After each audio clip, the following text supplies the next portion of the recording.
pada tahun 1911, Perancis dan bahkan dunia itu dihebohkan dengan hilangnya lukisan Mona Lisa.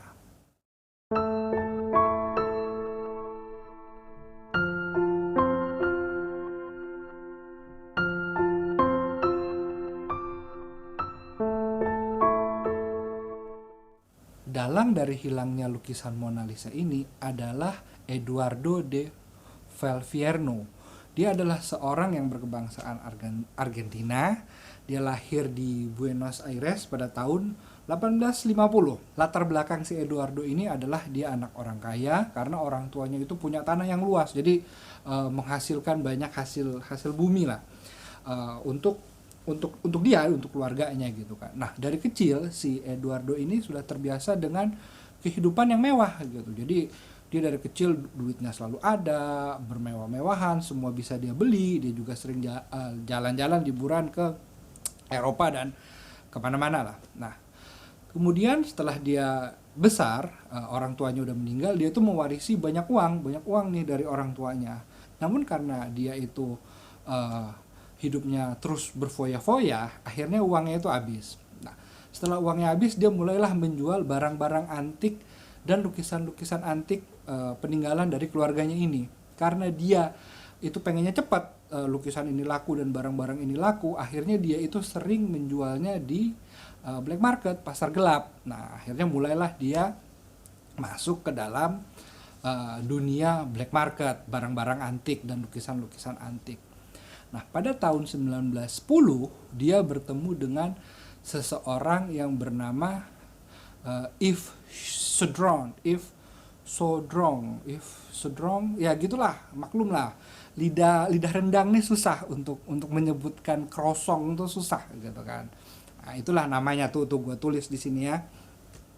Setelah dia bertemu dengan si Yves ini gitu kan, dia duitnya udah lagi habis nih gitu, dia lagi desperate. Kemudian si Yves ini ngasih ide, ya udah lu curi aja tuh lukisan Mona Lisa yang di Museum The Louvre, ya itulah, maklum sekali lagi lidah rendang, nggak biasa nyebut kata-kata begitu, agak-agak susah. Nah, setelah dikasih ide itu kan, terus kemudian mikirlah nih si Eduardo nih kan, gimana lah caranya. Akhirnya dia menemukan sebuah ide. Nah, kemudian dia mintalah si Yves tadi untuk membuat replika lukisan Mona Lisa ini sebanyak 6 buah. Nah, setelah selesai, dan si Yves ini membutuhkan kira-kira 14-15 bulan lah untuk menyelesaikan 6 buah replika lukisan Mona Lisa ini. Emang mirip banget gini, karena memang si Yves ini katanya, tapi kita sendiri sebetulnya nggak pernah ada data ataupun nggak pernah menemukan siapa sih sebenarnya sosok si Yves ini gitu. Cuman ini menurut cerita si Eduardo, bahwa si Yves ini memang ahli replika lukisan. Nah, setelah dibuat selama 15 bulan, selesai 6 lukisan ini, diserahkanlah kepada si Eduardo gitu kan. Nah, kemudian 6 lukisan tersebut sama Eduardo dikirim keluar Prancis, disebar gitu kan. Ada yang ke Italia, ada yang ke Amerika, ada yang ke mungkin Austria, Rusia dan segala macam. Pokoknya 6-6-nya disebar lah ke seluruh Eropa dan Amerika gitu kan. Dan pokoknya nggak ada lagi di Prancis nih gitu. Nah, kemudian setelah dia menyebar lukisan ini, si Eduardo menemui seseorang imigran Italia yang bernama Vincenzo Perugia. Nah, Vincenzo Perugia ini dia ya dulunya bekerja sebagai carpenter dan juga dia ada hobi-hobi sedikit melukis gitu kan. Nah, dia ini seorang imigran Italia yang tinggal di Prancis gitu kan. Dia tuh dulu suka ya kerja di situ, membetulkan si museum itulah, Museum The Louvre itu. Ketika ada sesuatu yang rusak, dia betulin, kayak semacam handyman lah gitu kan. Jadi hidupnya ya antara berkecukupan dengan antara cukup dengan kurang gitu kan. Jadi di situ. Nah, kemudian dihasutlah nih si Vincenzo ini sama si Eduardo. Dia bilangin gini, itu kan Mona Lisa itu buatannya Da Vinci, orang Itali, harusnya dia itu berada di Itali, dipajang di Itali dan menjadi kebanggaan Itali, bukan di Perancis. Dan masuk tuh hasutan itu ke si Vincenzo tadi. Kemudian oke lah kata si Vincenzo. Jadi gimana nih? Ya udah lu curi aja kata gitu. Nih gua kasih duit, dikasihlah sejumlah duit sedikit waktu itu, dengan dijanjikan oleh si Eduardo kalau udah selesai gua kasih lagi nih duit yang lebih besar gitu kan. Pokoknya ini cuman buat kayak ya untuk menjalankan aksi ini gitu kan. Nah, namun fee yang gedenya nanti di belakang kata si Eduardo, kira-kira begitu. Nah, kemudian pada tanggal berapa ya gue lupa. Bentar. Oh iya, kemudian pada tanggal 21 Agustus tahun 1911 si Vincenzo ini mulai menjalankan aksinya gitu kan. Nah, jadi harus diingat dulu nih, harus diingat, harus dipahami bahwa zaman dulu itu security di museum itu belum secanggih sekarang gitu kan. Ya, belum ada kamera, belum ada sensor gerak, belum ada infrared, belum ada macam-macam gitu kan. Jadi hanya cuman diawasin oleh orang-orang tua pensiunan tentara lah gitu, yang mereka juga kebanyakan tidur pada saat mereka jaga gitu. Jadi pada 21 Agustus tanggal 21 Agustus ini jam pagi-pagi, kira-kira jam 7-an, si Vincenzo ini dengan memakai baju, memakai baju karyawan atau mungkin baju pekerja untuk karena dia kan seorang carpenter juga, jadi mungkin untuk memperbaiki sesuatu di dalam museum itu, masuklah dia gitu kan dengan menyamar sebagai tukang lah. Nah, dia masuk tuh biasa aja karena namanya nggak ada yang ngeh juga. Nah, setelah dia masuk, kemudian masuklah dia ke ruangan gue lupa namanya, gue tulis di sini aja ya. Gue tulis di sini nih nama ruangan tempat menyimpan si Mona Lisa itu. Di sini nih, ada nih di atas nih. Nah, kemudian setelah di ruangan itu dia lihat nih, dia mulai lihat nih, loh nggak ada orang gitu kan, udah mulai sepi, aman gitu. Jadi zaman dulu nggak ada apa-apa, cuman lukisan dipajang dalam figura, digantung di dinding, udah selesai gitu doang tuh si lukisan Mona Lisa-nya, tanpa keamanan yang macam-macam lah, keamanan sederhana aja gitu kan. Nah, kemudian ya udah diambil aja sama si Vincenzo ini. Kemudian dia mulailah bawa itu lukisan pelan-pelan kan. Nah, kemudian akhirnya lukisan itu dilepas dari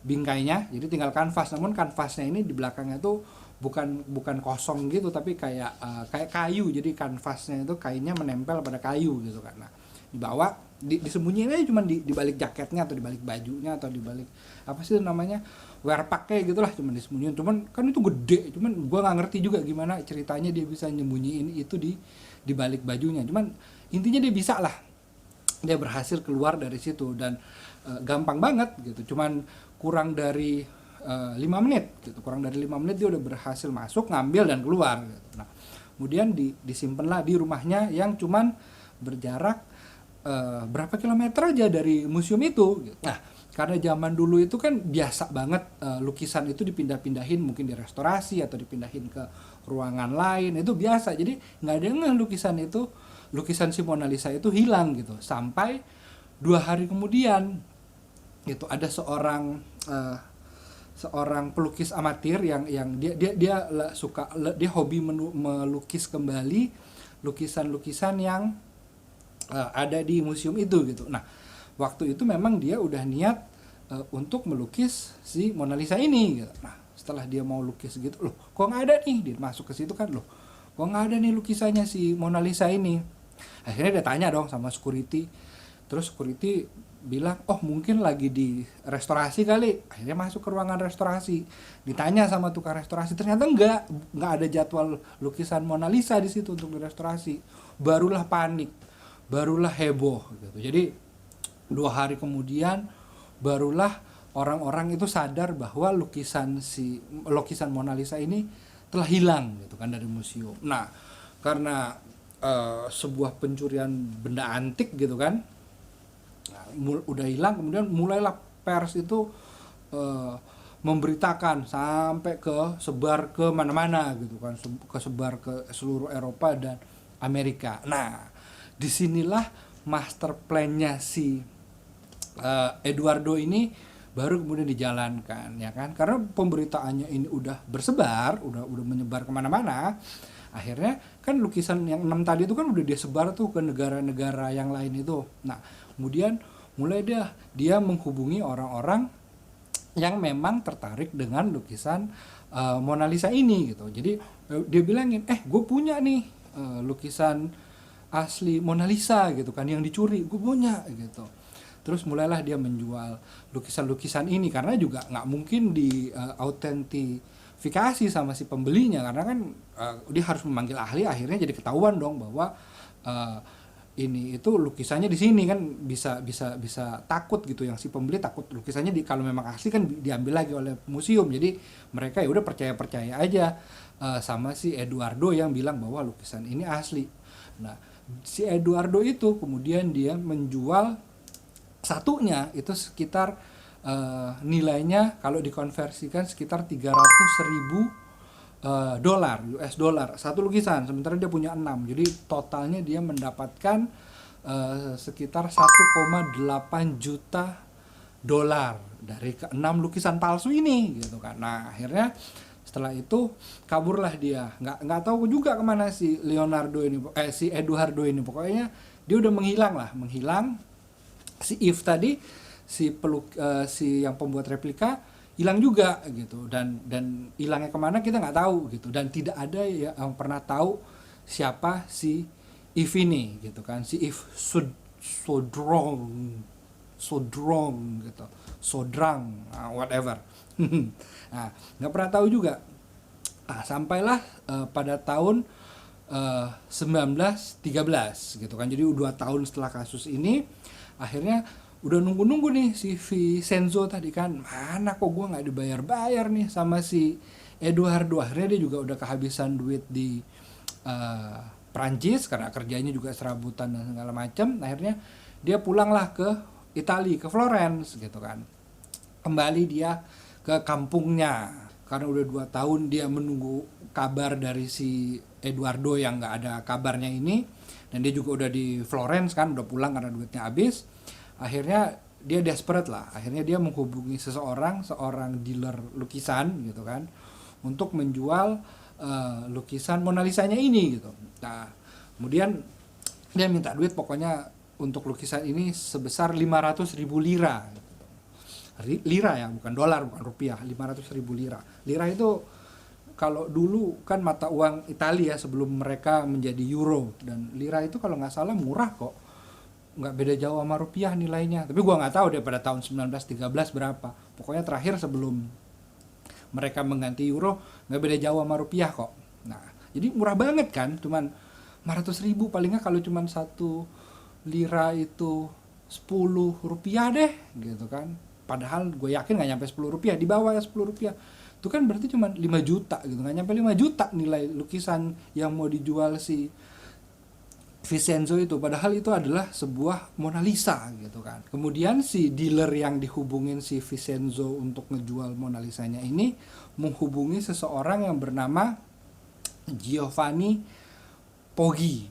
Nah, Giovanni Poggi ini dia bertugas untuk mengautentifikasi lukisan ini gitu kan. Nah, setelah datang nih berdua si dealer itu, gua lupa namanya siapa, dengan si Giovanni, dilihatlah lukisan ini.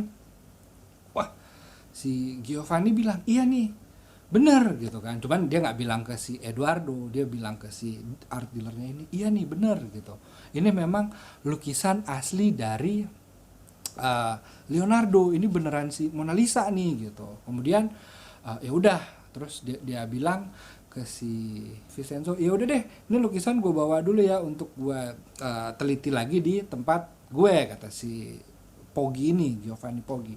Ya si Vincenzo bilang ya udah oke deh, bawa aja gitu, terserah.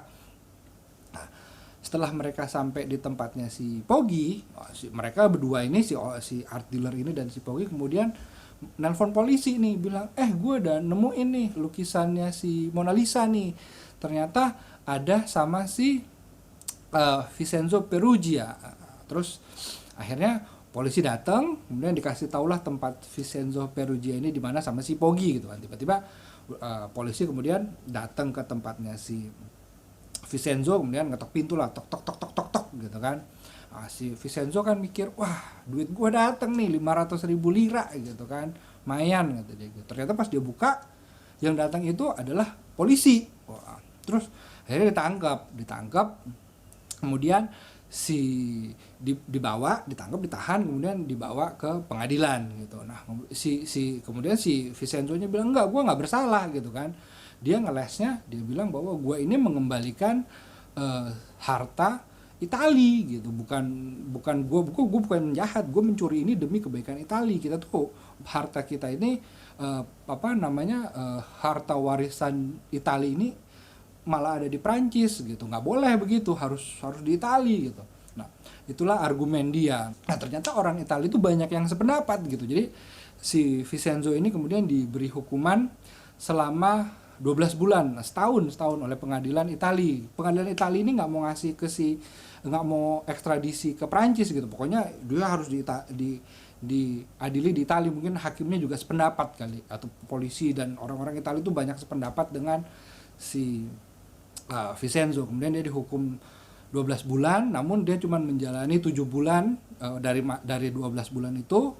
Setelah 7 bulan dia bebas gitu kan. Nah, selama di penjara ini si Vincenzo ini banyak dapat hadiah, banyak dapat makanan enak, banyak dapat wine, banyak dapat surat dari fans-fansnya gitu yang menyatakan berterima kasih segala macam karena dia berhasil membawa kembali Mona Lisa gitu. Walaupun Mona Lisanya akhirnya dibalikin lagi ke Prancis gitu kan. Nah, kemudian udah nih selesai. Jadi kan tapi si Vincenzo ini juga nggak pernah cerita siapa yang menyuruh dia melakukan itu. Dia cuma bilang alasan dia adalah bahwa dia ingin mengembalikan harta Italia gitu. Nah, kemudian setelah keluar dari penjara si Vincenzo ini kan pecahlah Perang Dunia Pertama gitu kan. Kemudian ikut berperang lah si Vincenzo ini di Italia. Kemudian setelah selesai dia kembali lagi ke Prancis, bekerja menjadi carpenter lagi dan serabutan lagi sampai akhirnya dia meninggal pada tahun 1925, umur 44. Nah, itulah kisah si Vincenzo. Si Edoardo sendiri kan udah ngilang nih dari tahun 1911 pada saat lukisan Mona Lisa ini dicuri gitu kan. Nah, nggak ada yang tahu nih kabarnya si Edoardo di mana gitu. Sampai ada seorang wartawan pada tahun 1932 yang namanya Karl Decker. Nah, si wartawan ini kemudian menceritakan bahwa dalang atau otak dari pencurian ini adalah si Edoardo de Valvierno. Kemudian orang pada kaget, wah sampai segitunya gitu. Cuman orang pada bingung, kenapa baru sekarang itu cerita keluar, bukan dari dulu-dulu, bukan dari kemarin. Ternyata si wartawan ini dia memang wartawan hebat kali ya. Jadi dia menjaga benar-benar komitmennya dengan si Edoardo. Jadi ternyata pada setelah Perang Dunia Pertama lah. Jadi setelah tahun 1915-16 gitu atau 1920-an bertemulah si Karl Decker ini dengan Edoardo, nggak tahu juga di mana. Kemudian berceritalah si Edoardo ini kepada si Karl mengenai pencurian Mona Lisa ini. Nah, kemudian si Edoardo meminta nih sama si Karl, si wartawan ini. Dia bilang, lu nggak boleh publish cerita ini sampai gue meninggal, kata si Edoardo gitu kan. Dan Edoardo meninggal pada tahun 1932. Berarti umurnya itu kira-kira sekitar 80 tahunan lah. 82 dia meninggal, baru kemudian si Karl mempublish ceritanya si Edoardo ini. Jadi begitulah kisah pencurian lukisan Mona Lisa. Dan kita akan kembali lagi pada kisah-kisah lainnya di video berikutnya. Ciao.